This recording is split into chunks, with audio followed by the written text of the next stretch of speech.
Yesterday, President Obama signed 23 executive orders and put pressure on Congress to pass more significant gun control legislation. And he was joined by Vice President Biden, who chaired the panel that gave Obama his recommendations, and he had a number of children behind him who had written him letters that moved him in the aftermath of the Newton shooting.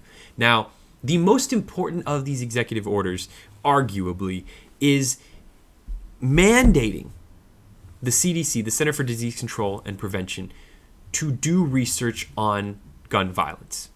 Why is this significant? Well, because since 1974, guns in this country have injured 4 million people, whereas they've only been studied like 4 times by CDC in those 35 years, which is kind of mind-boggling. And that's because the NRA has so much power to stop Congress from funding the CDC to fund those studies.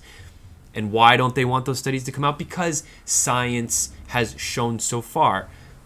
An example is someone who has a gun in their home are 40 times more likely to be involved in injuring someone. It's just the way it is. You have guns around, they're going to get used a lot more often than not having a gun at all, obviously, right? The other side of this equation is that the CDC has studied thousands of diseases with over thousands of studies, and there have only been 2,000 cases of some of those diseases. So you have 4 million clear injuries from guns, and then you have a few thousand cases of diseases that are studied rampantly all the time and that we've invested millions, tens of millions, hundreds of millions of dollars into stopping.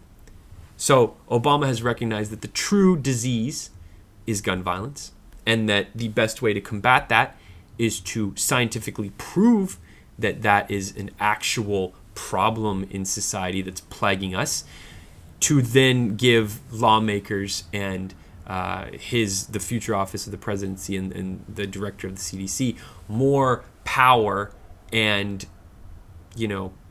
proof that what they're doing is the right thing to do.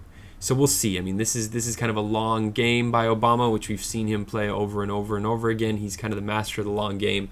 I don't know if Congress is going to be able to pass an assault weapons ban, a magazine clip ban in the next session. It's heavily controlled by the Republicans in the House of Representatives. It needs to go through them. They are basically there to represent the NRA in a lot of cases. So I'm not too optimistic about that part of the legislation being passed, but most of the executive orders, which you can look at linked down below, are commonsensical, but not going to radically change things very much. And that's why I thought the CDC mandate to research gun deaths was the most significant of these executive orders.